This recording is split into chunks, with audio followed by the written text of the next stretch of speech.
Herri frontean egon ginen 1936ko hauteskunde historikoetan fasismoari aurre eginez. Francoren kontra borrokatu behar izan genuen 40 urtez. Ezker Abertzalearen sustraiak landatu genituen, eta gu sortu ginen enbor beretik sortu ziren besteak. Herri frontean egon ginen 1936ko hauteskunde historikoetan, eta herri fronte berria gara 2007ko hauteskunde historikoetan ere. Baietzaren frontea gara. Baietz esaten diegulako instituzio demokratikoei.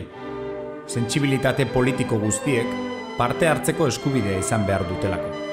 Baietz, konponbide prozesuari.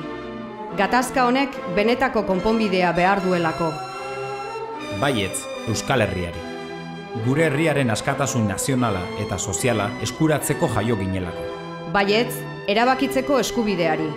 Autodeterminazio eskubidea baita gure herriaren askatasuna bermatzeko tresna. Baietz, bakeari. Bakea justizian oinarritu behar delako. Une garrantzitsu honetan, Eusko Abertzale ekintzakook gure herriko langile, antifasista eta borrokalari guztioi dei egiten dizuegu. Bozaren bidez, demokraziari, konponbideari, autodeterminazioari eta ezkerrari ateak irekitzeko.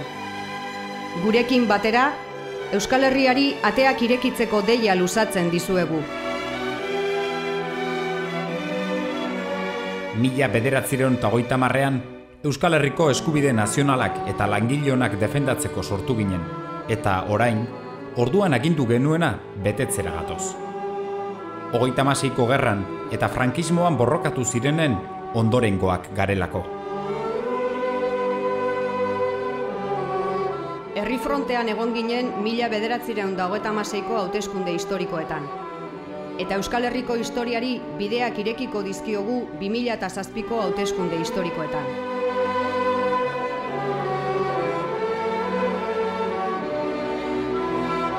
Esan baietz, Eusko Abertzale ekintzari.